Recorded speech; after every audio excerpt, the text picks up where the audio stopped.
வணக்கம் தோழர்களே. டெல்லிய அக்கிர விட்டிருக்காரு ராகுல் காந்தி. பல லட்சம் இளைஞர்கள் ஒன்றா திரண்டு ஓட்சோரிகளுக்கு எதிராக சும்மா களமாடி இருக்கிறார்கள். குறிப்பா ராகுல் காந்தி மேடையில் நின்று கேட்டிருக்காரு, உங்களுக்கு தில் இருந்தா வாக்கு சீட்டு முறையில தேர்தலை நடத்தி பார்ப்போமா, யார் ஜெயிக்கிறாங்கன்னு பார்க்கலாமா அப்படின்னு சவால் விட்டிருக்காரு. இது தேர்தல் ஆணையமா, அதாவது இந்தியாவின் தேர்தல் ஆணையமா இல்லை பாஜகவின் தேர்தல் ஆணையமான எங்களுக்கு தெரிஞ்சாகணும் அப்படின்னு புடின்னு பிடிச்சிருக்காரு. வேற லெவல் சம்பவம் நடந்திருக்கு. நேத்து என்ன நடந்துச்சு?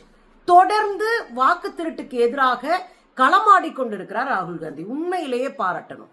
ஒரு ஆய்வு பூர்வமாக ஒரு டீமை போட்டு குற்றத்தை கண்டுபிடிச்சு வாக்கு திருட்டை கண்டுபிடிச்சு அதை அம்பலப்படுத்தி மக்கள் மன்றத்துல கொண்டு போய் சேர்த்து சாதாரண குழந்தைங்க கிட்ட போய் கேட்டா கூட அந்த குழந்தைங்க வாக்கு திருடன் யார் அப்படின்னு கேட்டா மோடி, அமித்ஷா, வாக்சோரி யார் அப்படின்னா சொல்ற அளவு கொண்டு போய் இந்த அரசியலை களத்துல கொண்டு போய் சேர்த்திருக்காரு. உண்மையிலேயே அதுக்கு பாராட்டணும். ஏன்னா இந்திய அரசியல் ஒரு அசாதாரணமான சூழ்நிலையில இப்ப இருக்கு. இந்திய அரசியல் சாசன சட்டம் நீர்த்து போய் கிடக்கு. இந்தியாவினுடைய ஜனநாயகம் படுகொலை செய்யப்பட்டு கிடக்கு. இந்த இடத்துல அடுத்த கட்ட நகர்வுக்கே போக முடியாம மாநிலங்கள் சூறையாடப்படுது. அது புதுசா எஸ்ஐஆர்னு ஒண்ணு கொண்டு வந்தானுங்க. அதன் மூலமா லட்சக்கணக்கான மக்களை வாக்கற்றவர்களை மாற்றி ஓட்டே போட முடியாம ஆக்குறது. திரும்பவும் சொல்றேன், உங்களுக்கு ஞாபகப்படுத்திக்கோங்க, எந்த தொகுதியில எந்த வாக்குச்சாவடியில யாருக்கு எவ்வளவு வாக்கு விழுந்ததுன்ற வரைக்கும் புள்ளி விவரம் தேர்தல் ஆணைய கையில இருக்கு. அதை வச்சுக்கிட்டு அந்தந்த வாக்குச்சாவடியில பெரிய அளவுல வாக்குகளை ஒன்றில்லாம செய்கிற அயோக்கியத்தனமான வேலைகளை தேர்தல் ஆணையம் பாஜகவின் உதவியோடு செய்து கொண்டிருக்கு. இதை எதிர்த்து ஆந்திரா, கர்நாடகாவில் தொடங்கி பீகார் வரைக்கும் போட்டு பொழந்திருக்காருங்க. பீகார் எல்லாம் பேரதிர்ச்சி என்னன்னா 65 லட்சம் பேர் வாக்கற்றவர்களா மாற்றப்பட்டாங்க. பல லட்சம் பேர் வாக்கு போட முடியாம தவிச்சு போய் கிடந்தாங்க. ஜீரோன்ற நம்பர்லயே 3 லட்சம் பேருடைய வாக்கு பதிவு செய்யப்பட்டிருந்தது. அவங்க எல்லாம் தெருவில் இருக்கிறாங்க அப்படின்னு சொன்னாங்க. அப்ப தெருவில் இருக்கிறவங்களுக்கு எந்த வாக்குச்சாவடியில ஓட்டு போடுவீங்க? ஓட்டு அவங்களுக்கு போட வைப்பீங்க? போய் அந்த பஸ் ஸ்டாண்ட்லயே வாக்குச்சாவடியை வைப்பீங்களா? 1000 கேள்வி இருக்கு தோழர்களே. உயிரோட இருக்கவங்களை செத்தவங்கன்னு சொன்னாங்க. கொண்டு போய் உச்ச நீதிமன்றத்தில நம்ம நிறுத்திட்டோம். ஆனா உச்ச நீதிமன்றமும் மௌனம் சாதித்து அதிகார வர்க்கத்திற்கு கை கட்டி நிற்கிறது. நேர்மையா இந்த எஸ்ஐஆரை செல்லாதுன்னு சொல்லி இருந்திருக்கலாம். அவ்வளவு உரிமை இருக்கு உச்ச நீதிமன்றத்திற்கு. அந்த உரிமைகள் எல்லாம் தூக்கி ஓரம் கட்டிட்டு வேடிக்கை பார்த்தது உச்ச நீதிமன்றம். ஆனா நாம வேடிக்கை பார்க்க முடியாதுல்ல. தொடர்ந்து இந்த வாக்கு திருட்டை குறித்து பேசினார். இடையில நாடாளுமன்றம் ஆரம்பிச்சாங்க. குளிர்கால கூட்டத்தொடர் நடந்துச்சு. வெறும் 16 நாள், ஒரு மாசம் நடக்க வேண்டிய கூட்டம் 16 நாள். அதுல பாதி நாள் நம்ம போராடியே சரியா போச்சு. நாம கேட்ட எந்த கேள்விக்கு ரெஸ்பான்சிபிலிட்டி இல்ல, அங்க பதிலே கிடையாது. நாம எஸ்ஐஆர் என்கிற ஓட்சோரி குறித்து அங்க கேட்கிறோம் கேள்வி. ஒரு கேள்வி கூட பதில் சொல்லல. தேர்தல் ஆணையம் குறித்து வாய் திறக்கல அங்க இருக்கிற யாருமே. அதுவும் அமித்ஷா எல்லாம் கை நடுங்குறாரு, அப்படியே நடுங்குது. இந்த எஸ்ஐஆர் பத்தி பேசணும்னே அமித்ஷா கை நடுங்குது, அப்படியே தலைய சொறிறாரு. பதிலே சொல்ல முடியல இந்த கும்பலால். ஆனா பதிலும் சொல்லல. ஞாபகம் வைங்க, இப்படி செய்வதன் மூலமாக பதில் சொல்லாம எஸ்கேப் ஆயிருக்கு இந்த கும்பல். நாடாளுமன்ற கூட்டத்தொடர் எதுக்குங்க நடத்துறோம்? பல 100 கோடி ரூபாய் செலவழிச்சு 150 கோடி ரூபாய் இந்த கூட்டத்தொடருக்கே நம்ம செலவழிக்கிறோம். 150 கோடி ரூபாய் நம்ம வரி பணத்தை வாங்கி தின்னுட்டு மக்களுக்காக எதையுமே பேசாம ஓபி அடிச்சுட்டு போகுது இந்த கூட்டம். நம்ம ஆளுங்க கதறிக்கிட்டு போராட்டம் பண்ணிக்கிட்டு கிடக்குறோம் நம்ம. இதுதான் இங்க இருக்கிற நிலைமை. அன்னைக்கும் பேசல. கடைசியில இவங்க எங்க போனாலும் வாய் திறக்க மாட்டான். உச்ச நீதிமன்றம் போனா உச்ச நீதிமன்றம் வாய் திறக்க மாட்டேங்குது. உச்ச நீதிமன்றத்திலே போய் எங்களை எல்லாம் நீங்க கேள்வி கேட்கக்கூடாதுன்னு தேர்தல் ஆணையம் சொல்லுது. எங்களை எல்லாம் கேள்வி கேட்க உங்களுக்கு ரைட்ஸே கிடையாது, நாங்க என்ன பண்ணணும் நீங்க சொல்லாதீங்கன்ற அளவுக்கு உச்ச நீதிமன்றத்துக்கிட்ட தேர்தல் ஆணையம் நெஞ்சக்க நிமித்திக்கிட்டு நாங்க அப்படிதாயா அப்படின்ற அளவுக்கு போய் நிக்கிறாங்கன்னு வச்சுக்கோங்க. இந்த சூழ்நிலையில தான் மீண்டும் கையில் எடுத்திருக்காங்க ஓட்சோரி அப்படின்றத. மக்கள் புரிஞ்சுக்கணும். கடைசியில 10,000 ரூபாய் போடுவான், அதுக்கு ஏமாந்து போய் வீடு இடிபட்டு கிடக்கு. இன்னைக்கு பீகார்ல பல 100 பேர் தெருவுக்கு வந்துட்டாங்க. அதுல ஓட்டு போட்ட பெண்கள், தலித்துகள் எல்லாம் தெருவுக்கு வந்துட்டாங்க. கவனமா இருக்கணும், ஓட்டு அவ்வளவு முக்கியம். அதனாலதான் இன்றைக்கு டெல்லியை நடுங்க வச்சிருக்கிறாங்க இளைஞர் காங்கிரஸ் தொண்டர்கள். அதுல பல விதமான போராட்டங்கள் நடந்திருக்குங்க. உள்ளுக்குள்ளேயே பல வேஷம் போட்டிருக்கிறாங்க. நேரா போய் தேர்தல் ஆணையத்தினுடைய சுவர் அதுல போய் சுவரொட்டி ஒட்டுறாங்க. எப்படி? பிரேசில் நாட்டினுடைய மாடல் பெண் ஒருத்தருடைய புகைப்படத்தை போட்டு இங்க நூத்துக்கணக்கான ஓட்டை போட்டு விட்டாருங்கல்ல, போலி லிஸ்ட்ல சேர்த்தாங்கல்ல, அந்த பிரேசில் மாடல் அலையினுடைய ஒரு படத்தையே போட்டு சுவரொட்டியை கொண்டு போய் தேர்தல் ஆணையத்தினுடைய சுவர்ல ஒட்டி விட்டு வந்துட்டாங்க. பாருங்களேன்.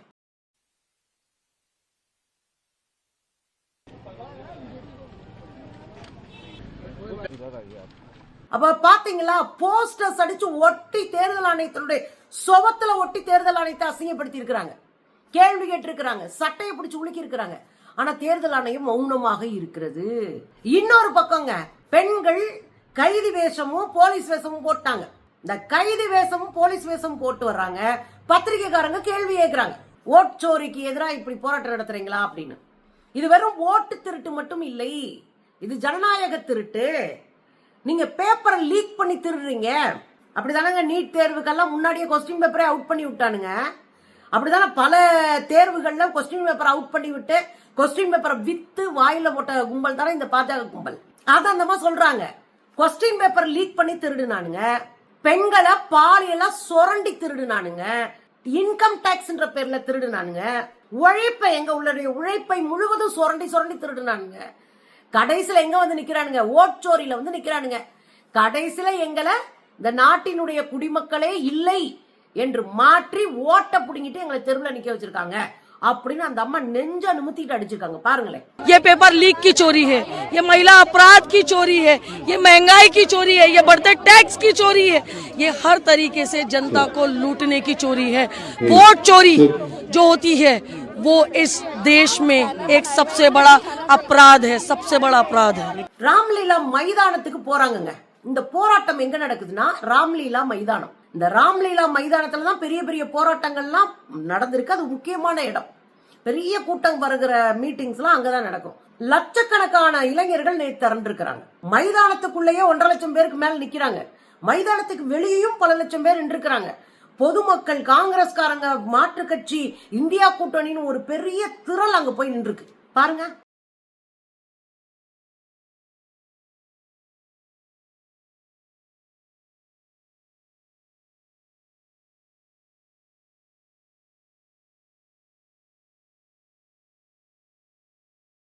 ஏன் இந்த ஓட்சோரிக்கான போராட்டம் டெல்லியில நடக்குது அப்படின்னா 5.5 கோடி மக்கள்கிட்ட கையெழுத்து இயக்கம் நடத்தி இருக்கிறாங்க.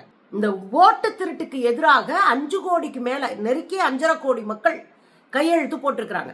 இந்த கையெழுத்து போட்ட பிரதிநிதியும் கோரிக்கைகள் அடங்கிய ஒரு அறிக்கையும் கொண்டு போய் ஜனாதிபதியை சந்திச்சு கொடுக்க போறாங்க. ஜனாதிபதி என்னத்தை கிளிக்க போறான்னு நமக்கு தெரியும். இருந்தாலும் ஜனநாயக முறையில ஜனாதிபதி தான் முடிவெடுக்கக்கூடியவர். இந்த அயோக்கிய தளத்தெல்லாம் தட்டி கேட்கிறவரா ஜனாதிபதி இருக்கணும். ஆனா பாவம், இந்தியாவில எப்பவுமே ஜனாதிபதிகள் வாயை மூடிக்கிட்டு வேடிக்கை பார்க்கறவங்கள தான் இருந்திருக்காங்க.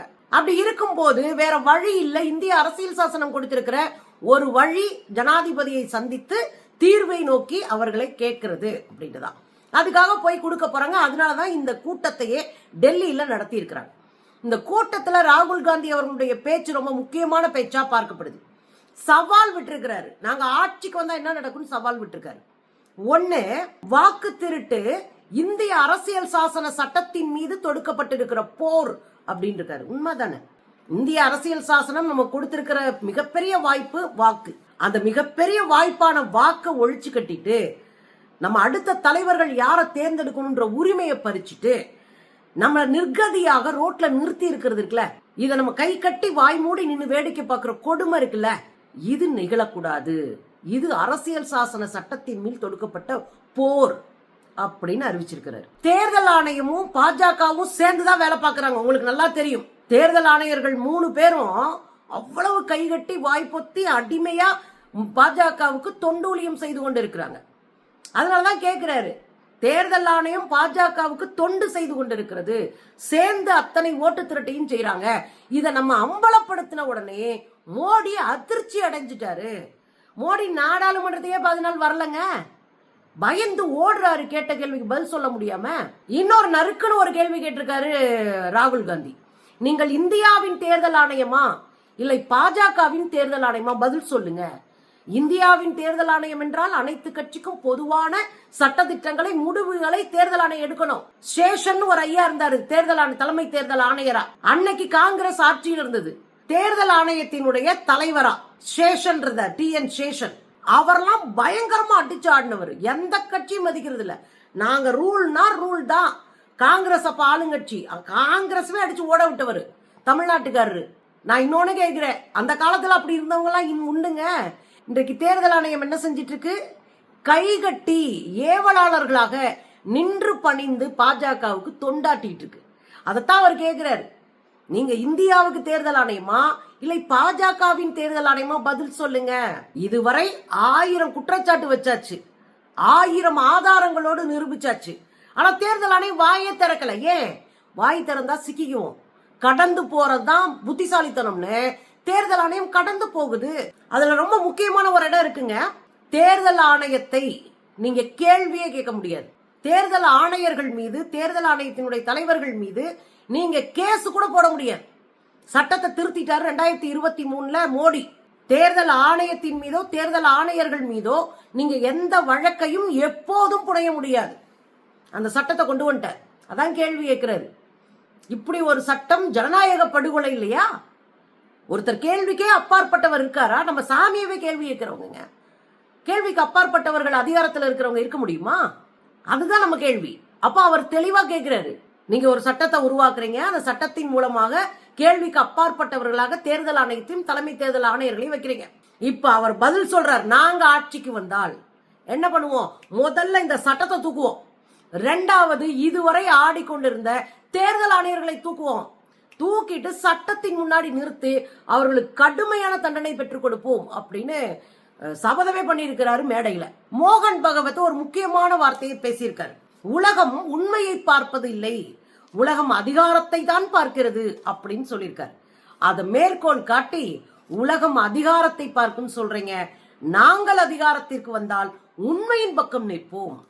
நாங்க அதிகாரத்திற்கு வரும்போது உண்மையின் பக்கம் நிற்போம். உண்மையின் பின்னால் நின்று கொண்டு RSS BJP சங் பரிவார் கும்பலினுடைய ஆட்சியை இந்தியாவில் இருந்தே அகற்றுவோம் அப்படின்னு சபதம் எடுத்திருக்கிறாரு. இதுக்கு இடையில தான் அவர் இன்னொரு கேள்வியும் கேட்டிருக்கிறாரு.